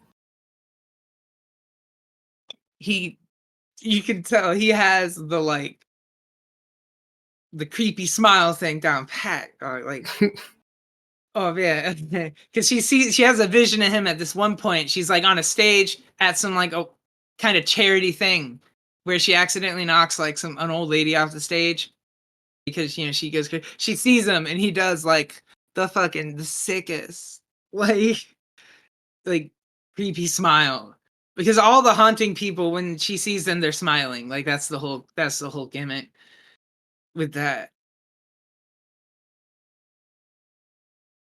But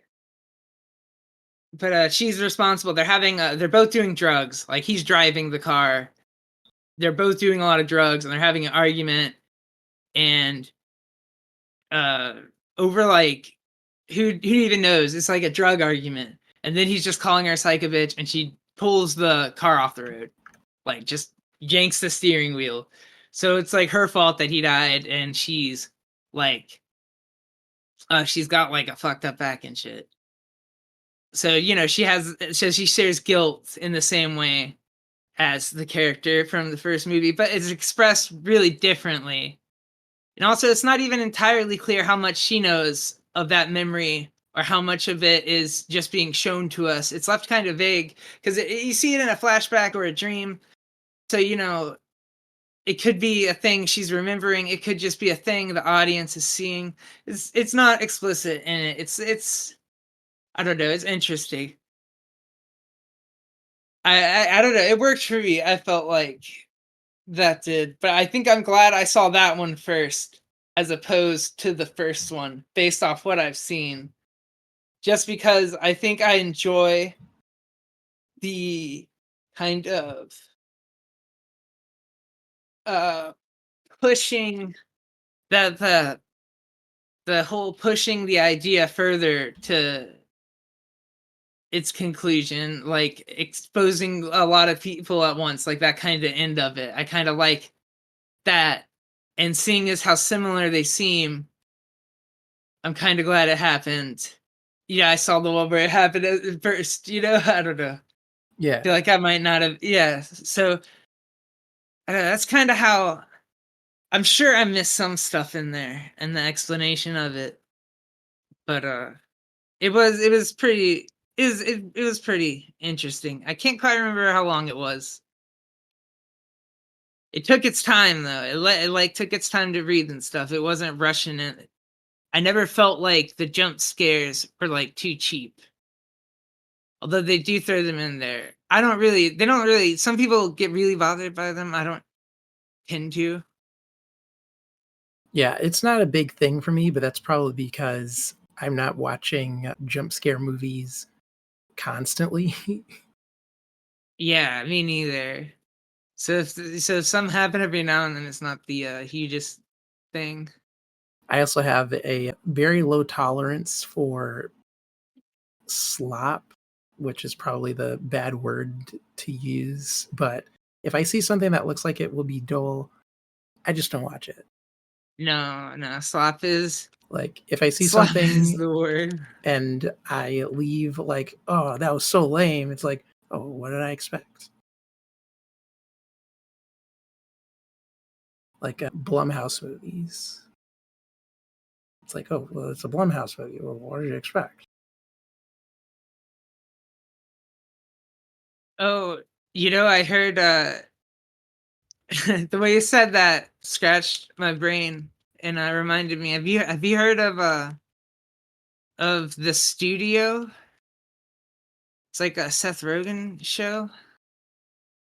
I saw a trailer for it. I subscribed to the Apple TV YouTube account just to make sure that I am keeping up with whatever they put on the service, even though I refuse to pay for it. So, yeah, I'm aware of it, but I haven't seen it or seen Okay. any opinions about it. Okay. I saw the first episode of it because it was like on Prime for free, I guess. Apple had Whoa. it on there. Or maybe we just have a trial of Apple through Prime or something. Sometimes we sign up for this on our account. But I saw the first episode of it. Or we might even have it if we put one on and forgot to cancel it. I'm not sure, but it was on there. Sometimes they put the first episodes on there for free though. But I saw the first episode of it and I thought it was yeah, that's pretty good. I was down. Yeah, I like the idea of the premise. I just have not had time to pick up any new shows yet.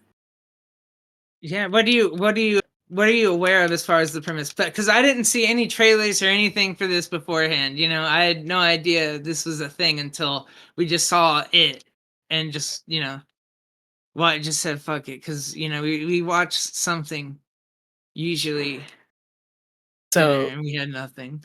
Seth Rogen's character, I guess, is like a executive or something. He's placed as the head of the studio, but the production is kind of like just broken. I think it's supposed to be a dramatic comedy or something like that. Okay, it's definitely. I would say it's definitely more like it's he is a producer character, but he's more like a producer character that he's maybe a little dissatisfied with his job, but he's also he also likes it. But it's also kind of it's a really funny show. The humor is definitely, I think the vibe is maybe is more it feels more I would say closer to maybe like Silicon Valley and like the thing where like there are like business moments, but it's kind of I don't know. It's more dark humor. It's more dark humor than too dramatic. So his character is an executive. There's another guy that's kind of there. That's his friend. That's played by this guy. I don't know his name. I just remember he was on the Mindy Project. I He was remember like his nurse. face. Yeah. Yeah, that guy. Anyway, their old boss is gone now. We is like being fired by, I guess, the CEO, whoever owns the money guy on top, the whoever that is. I don't know the exact business relation, but it's Hollywood fucking business shit, bullshit, Yeah. whatever. We find out. God, I feel so mad that I can't remember any of these people's names right now. The boss, we find out like later on in the episode that got fired. Her Patty, that is played by God. You've seen Schitt's Creek, Some of the it. Yeah. like the mother. Yeah. Yeah. Her. She's playing that, which is like that's awesome. But we find out that she was the one that got fired. Anyway, that'll come up later. He has an interview. Seth Rogen does with the big boss guy, played by Bryan Cranston, and offers him the job, taking her old job. But he has to be like, he wants to make sure he's here to make money. You gotta movies gotta make money.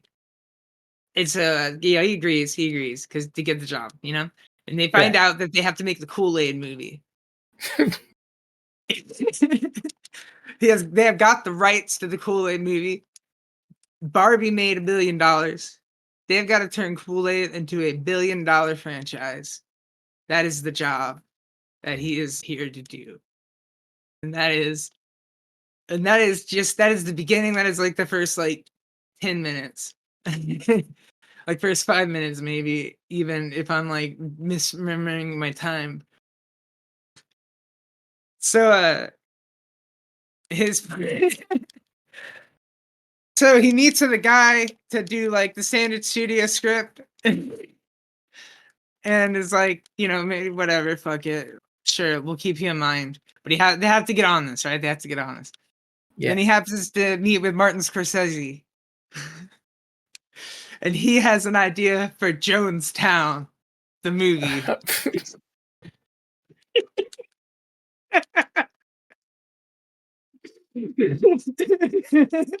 Like, this is sounding pretty funny. Yes, it's pretty good. So Seth Rogen's character is like, oh yeah, we'll do this. But here's the catch. We gotta call it Kool-Aid. And if you do it, I'll buy your script right now, $15 million. And then we'll give you what budget do you want for the movie? And he's like, he gets asked a number, he's like, okay, he gives him that number, and then it bumped up a bit. And he said, that's the deal. It's like, I want to make this so bad. And so they do it. And Seth Rogen is stoked on this because then he's being clowned on by like the entertainment media for having talked to the previous director because he said that he wants to be here to make like quality films because he's a film geek, and he is a film geek. He loves film. He loves art. But they were clowning on him for being a money person. So the fact that he has now nailed Martin Scorsese for the Kool-Aid movie is so good.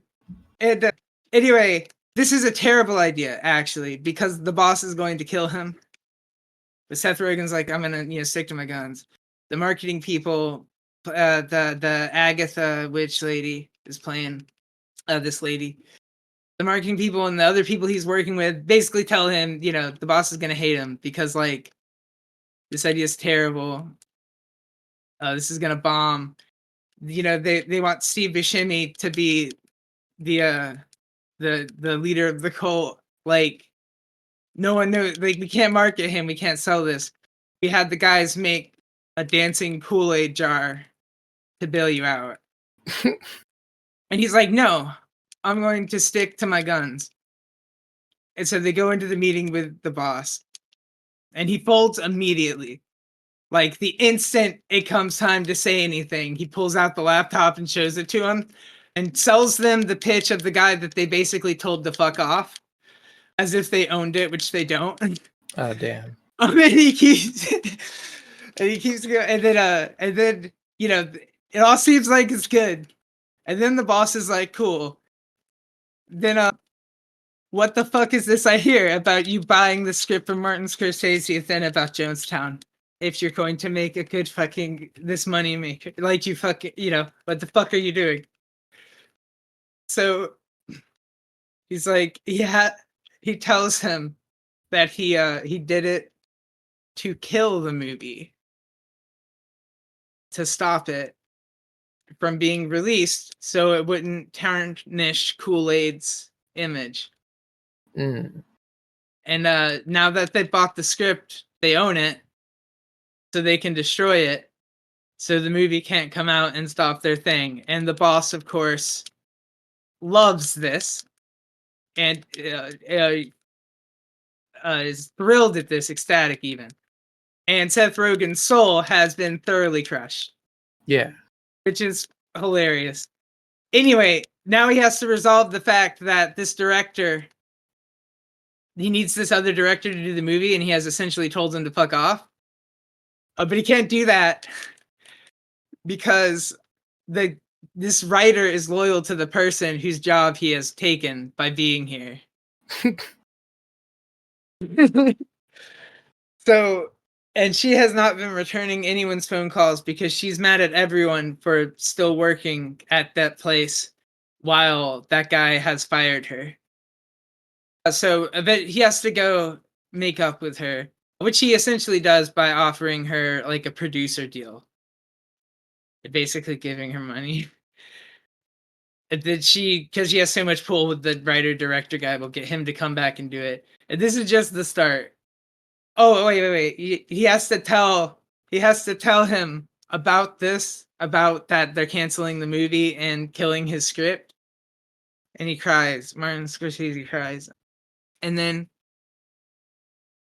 they're at a party.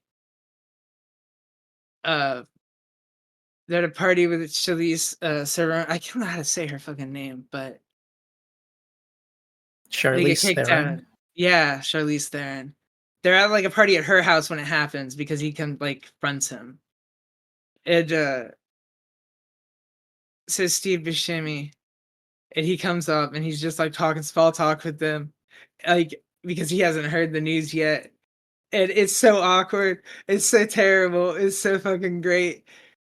And then he walks over because he sees Martin, and he's like, oh, hey, why are you crying? What's wrong? And it just cuts off. It's great. I don't know. It's so funny. That show is it. I don't know. If that's what they got out in one episode, then I'm here for the season. I'm very interested to see where it's gonna go. Yeah, Seth Rogen has been on a roll lately with the recent stuff he's been producing and appearing in, with one exception. I don't know how Sausage Party is still a thing. That original movie was not great. Wait. So it had sequels, and I know it had a sequel. Did it have more than one? I hope The TV show. Okay, or well, miniseries. Okay. I think that's the one I was thinking of. Okay. It didn't, not more than that then. That's something. Yeah, just that weird movie and Foodtopia. Yeah. I was not super I was iffy on the trailer, but I thought maybe, and then when you actually watch it, it's like the premise wears off just as quick as you think it does. Yeah. Like, I'm amazed that that they were like, They were like, "No, we can ride this for a whole movie." I guess I don't know. I guess yeah. I don't know. I was not into it. It did not really work for me either.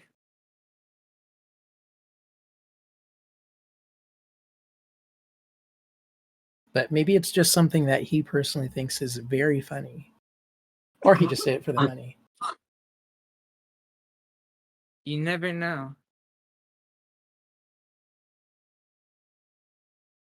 He has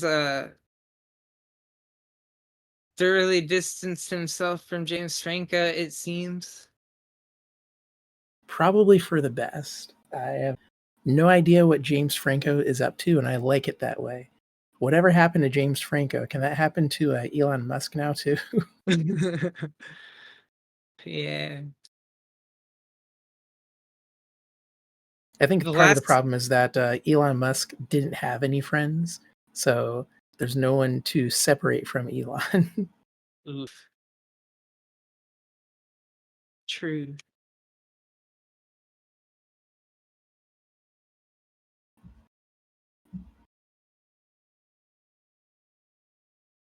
I don't really have anything to go over in terms of media I've been into. I've mostly just spent my time watching anime from last season, or I guess the current running spring season, and playing Muso games.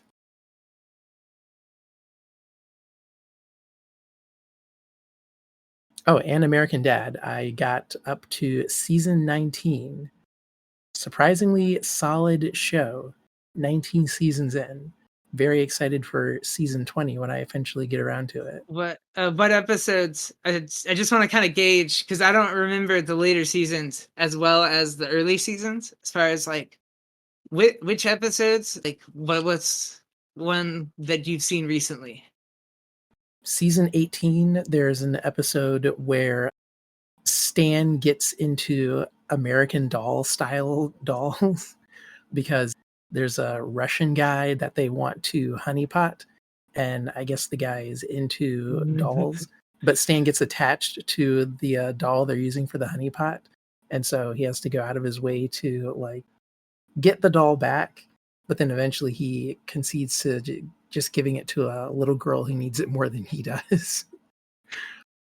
One of the better season 19 episodes is a Roger story. I really liked this episode because it starts out with Snot and Steve are having a sleepover. And I like this running gag of like Snot and Steve are totally gay, but they're 14. So they do everything they can to like do that without it being a thing. Yeah, they're having a sleepover and they're like, it's so cool that we get to have sleepovers because our moms have their book club. This is like 40% of our friendship. It's really cool that our moms are friends. Otherwise, we would not have that 40%. And then Stephen Snot's moms, Francine, and I don't remember the other lady's name. They're doing the book club, and Francine was supposed to read Treasure Island, but she didn't. She watched Muppets Treasure Island, and this pisses off Snot's mom. She says that Francine does this all the time, and she knows that Francine only comes here for the book club because it gives her an excuse to drink. And Francine is like, yeah, that's true. So what? Well, so maybe we should just stop pretending to be friends. And they do. And that is a big wedge in Stephen Snot's relationship because the hostilities between the two moms increases to the point where they don't want Stephen Snot to interact anymore. And then Roger inserts himself into the conflict by one of his personas is a bartender. And when the book club ends, Roger is also there because I guess he was making the cocktails that Francine was drinking. And when Steve and Snot are trying to figure out how to get their moms back together to make the book club a thing so that they could rebuild the 40% of their friendship where they get to interact more than they normally would. Steve's idea is to get both moms in a room, and then he'll throw a love drug at them. But it turns out that the love drug is just cocaine, and it makes things worse. And things escalate further when they run into Roger again. His persona is on a off-screen, self-fulfilling journey of, I guess, building a personality. Like when Roger decided to be the bartender, he didn't really know how to bartend. So he keeps adding layers to this character every time he runs into Steven Snott. And there's a point where they run into Roger, and Roger owns a apothecary style business. He's like, oh, you seem to have a little Romeo and Juliet sort of situation here. As you probably noticed, we're surrounded by elixirs and poisons. And I have right here a poison that will make it seem like you've died, but then will wake you up. And when your mothers see after you've died that you're alive, they'll be so happy that they'll let you be friends. And that's, in fact, not true, not real. Roger accidentally actually killed them. They die for real, can't be brought back.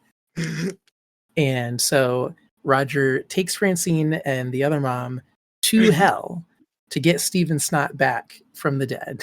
And it's one of those funny episodes where the ending is just like completely unending, because the way to get Steven Snott back from the dead is that Francine and the other mom have to stay in hell together forever as like the devil's punishment in exchange for their lives. And so it's implied that the universe is now in a state where Francine and Snott's mom never existed, but Steve and Snott get to live their lives normal, except they don't have moms. And the ending stinger of the episode is Stan realizing that Francine exists, because the episode started with him like getting tattoos, and they were like stupid, weird, obnoxious tattoos. But one of his tattoos is a tattoo with Francine's name on it. So even though she's been removed from the universe by the bargain with the devil, Stan remembers because of the tattoo. But that's how they end the episode. And I thought that was really funny. I like when they do stuff like that. Another good one was... Oh, The Old Hole. Steven Snott, really excited for summer vacation. And it's because they have a secret swimming hole. It's like a little pond that they hang out in every summer. It's so secret they don't even tell Toshi and that other kid. Oh no, not Barry. Barry will not take this well. And they go there at the start of the summer, but the swimming hole is ruined. There's a dead body in it. And Steve takes it very personally, because not only did someone find out about their pond, but they left a mess and a dead body in it. So Steve goes to Roger, because when they called the police to investigate, the police see this super cool pond, and they're like, wow, this is a super cool pond. Holy shit. You know, investigating that dead body is probably going to take months. You kids should get out of here. And Steve knows what's going on. The police are going to steal his pond from him. So he goes to Roger because he wants Wheels and the Leg Man to figure out the murder before the police do. Oh, yes. And right off the bat, Roger is like, I don't know. Don't you think you're getting a little too into this? You know, Wheels and the Leg Man don't take cases that they have personal investment in. And so Steve basically lies and says that he has no personal stakes in solving this murder, even though he does. Mm-hmm. And they're investigating it. And as they uncover more clues, Steve gets more stressed and more focused. Like, basically, if Roger didn't know that Steve was lying about it being a personal thing for him, he definitely knows at this point. And the trail of crime goes beyond just the guy that was murdered. There were drugs involved, and they find out where the drugs are being made. And they find a cult associated with the creation of the drugs. And Steve finds out that the cult performs cult rituals at the pond. And he goes there without Roger when he finds out when they're going to have one of their cult meetings. And initially, Roger wasn't going to go because he was pissed off that Steve lied to him. But then he decides to go anyway. And what happens in the end? They kill all the cult members by giving drugs to the pond wildlife. Because the cult was killing virgins by giving drugs to a deer. And then when the deer impales Steve, he drops the drugs into the pond, and all of the beavers and fish kill all the cult members. Damn. And there was a side story where Principal Lewis is going to go on like a big party binge, and he brings Klaus as a emotional support animal. Oh my god, I love this. It's basically Klaus like doing his whole thing where he's like overly positive in ways that are kind of shallow and unnecessary, kind of almost like dude bro-ish. But it's working out for Principal Lewis up to a point. But Lewis hits a low point where he's not really vibing with the other like younger people at the rave. And Klaus earns the role of emotional support animal by convincing Lewis that his like party years aren't over. Because what Lewis isn't realizing is that he is now the party elder. And it's his job to ensure that all the younger party goers are partying responsibly, but also at their hardest possible peak party performance. And that works for Lewis.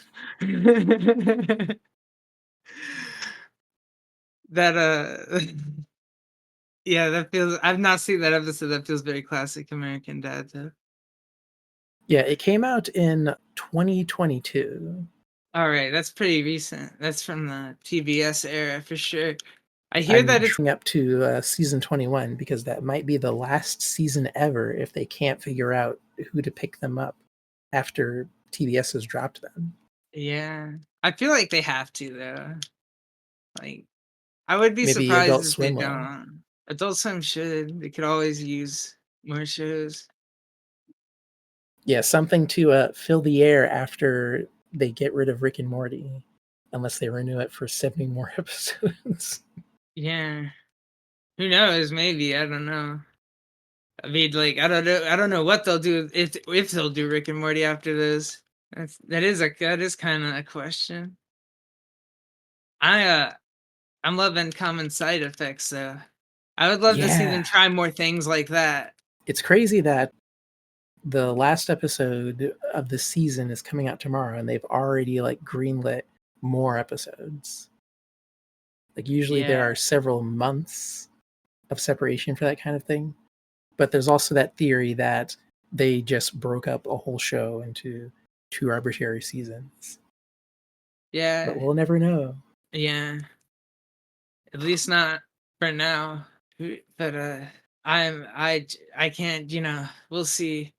I think we'll see depending on like what the next episode is, I think that'll tell us if this, how that ends. Because I mean, if it's there not could formatted be as like proper breaking point where you could see it being the end of a season, then yeah. Yeah, exactly. I think that'll be very telling. It's very hard to tell because a lot of shows are written in such a way where it's meant to be a long format, if that makes sense. Oh yeah, no, I get it. I mean, there's honestly so much like plot going on right now that it would be almost impossible to have like a conclusive end that wouldn't have something, you know, Yeah. to grasp onto. I didn't know how many episodes it was supposed to be, so when people started saying that there's going to be a penultimate episode soon, I kind of freaked out. I was like, "Really?" Thinking about like all the stuff that's happened in the story so far, I'm like, that last episode better be feature length, movie length. Like, what the heck? Yeah. I 100%. I couldn't imagine. I am so excited though. I cannot wait to see where they go with it. I did not like I wouldn't say I didn't like it. I watched Scavenger's Range. I really loved like design and stuff on that, but I don't know, some it didn't click with me on the plot with it. Yeah, I I don't liked know how it why. looked visually, and the animation was awesome. I love that style. Yeah. Wouldn't mind more of it because I couldn't really get what they were going for with the story. If the Yeah. intention is for there to be more, they should be allowed to do the rest. It probably is more Yeah. enjoyable altogether. Yeah. I would kind of like hope they do get to pick that up again one day. Yeah, man, you know what's wild about Common Side Effects has like they have the weirdest thing going on with their heads and it works, but like it is so like just a little off and I can't like yeah, they're just like a little too big. It's like a little Oh I don't yeah. know, a little weird. You know, it's not like bad, but it's like it's it's just It's like kind of quirky. designed with bobbleheads in mind, and then someone took that conceit seriously, which is Oh cool. my goodness, yeah, bobbleheads. I see. Yeah, that's a good way to put it. If they wanted to do merchandise, that company U2's would probably be champing at the bit for that common side effects license. All the Oh my hard work has goodness. already been done for them. True. Actually, yeah, if they wanted to do a U2's of the common side effects characters, I would buy those. I wouldn't buy a common side effects Funko. No, thank you. The little hamburger head design thing they've got going on with Funkos is not my thing. Yeah, I'm not. I'm not super into the whole way they look on most designs. You know, I like the alien ones because they like already. You know, they don't have like a regular face, so like they don't suffer from the like weirdness. Those are like the ones that I don't know. They're kind of cool. Some of the newer ones have like a really nice like transparent head and stuff. And it's very well Yeah, it's good done. that they're experimenting. I just wish they would experiment beyond their pre-existing molds, for lack of a better term. Yeah. And before we exit, I have a few creative resources that I wanted to spotlight. Some of them I think are probably going to be useless, others probably more useful. This first one is kind of like for people who are into video stuff. It's by a company called FX Syndrome. And one of their big products is like plugins that you use for special effects and transitions. But the issue is that with plugins, it's tied to a very specific software. And if you don't want to use that software, then you're screwed, right?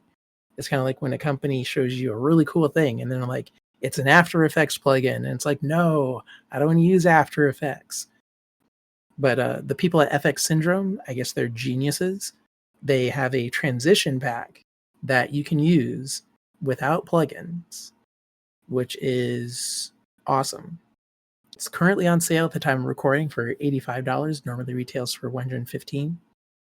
So it's not really something that someone would want to buy unless they're already doing video editing. But if there is anyone out there that is doing video editing, this is what I use whenever I want like a cool transition effect. It's kind of like the kinds of effects you would see on those shorts, like the ones that distort the source video. It's very quick and punchy. I thought that was really cool. Wanted to share that. Are you familiar with the company Never Center? I am not, no. They have a modeling program that I really like called Silo. It's super old too. Like, I was learning to use Silo back in like 2008, and they've still been adding updates to it. It's one of those kinds of softwares where you pay for it once and then it's just there forever, which is awesome. Never Center Silo. If anyone out there like wants to learn modeling but cannot wrap their head around Blender, Silo I think is a good affordable alternative. It's also got a really low file size footprint. That's always something to look forward to in software because it's not trying to be everything. It is just for modeling. So it doesn't fill your computer with garbage. But recently they started making software for pixel art. They have a program called Pixel Mash. Same conceit. You're not buying into a weird subscription. You buy the software and you own it forever. And Pixel Mash is very interesting. It has all of the features you would expect for pixel art, but it also allows you to tweak and modify it in a non-destructive way, which makes sense. Why is that not something that has existed already for pixel art? Why shouldn't I be able to rotate an image and it dynamically maintains the integrity of the pixel placements?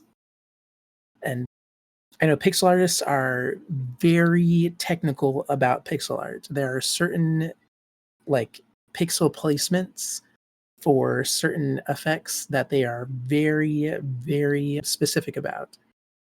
I wish I could have memorized any of them so I could cite one as an example, but Pixel Mash has been developed with the, I guess, novice and professional pixel artists in mind. Currently on sale for $16, but it normally retails for $19. So if you're listening and it's not on sale, I'm sorry, but hey, it's only $20. If you're into pixel art, this might be for you.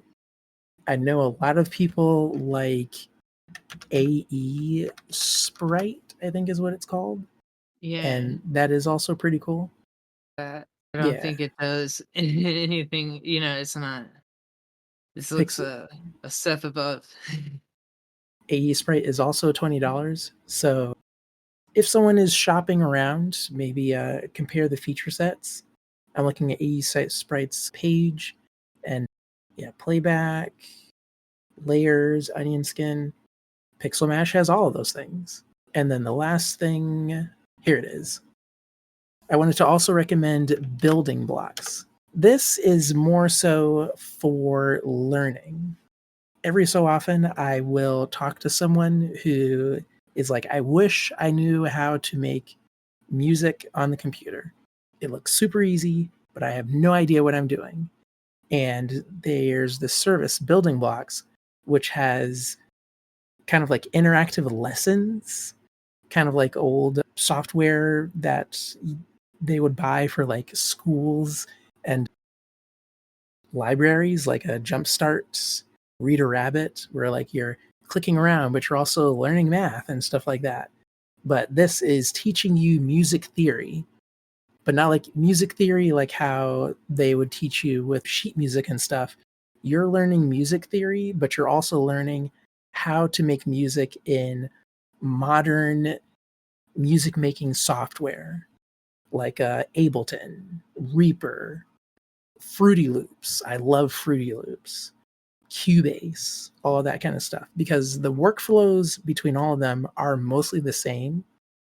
Learning through building blocks is a good way to kind of get your feet wet without like giving you too much. Like you could probably learn to use FL Studio by just using FL Studio.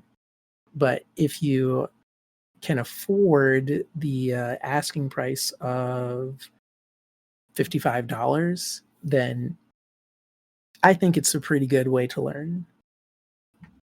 I'm going to give this to one of my siblings as a Christmas gift because the music theory composition based books, like the sheet music and all that kind of stuff, they weren't getting it. I guess it didn't work for them. But they want to learn music theory stuff and how to make music. So a playable sort of like interactive game that teaches you how to make music, what could go wrong? But that's all I had. Awesome. I mean, that sounds like a great way to learn. Well, thanks for listening. I have been SnakeJess Jaws. Oh, sorry, and then it's my turn. And I'm Julian, my Julian. You can find me online through that username. You can also see more stuff from me at vqcd.in. That's where I post all of my cool stuff. And thanks for listening.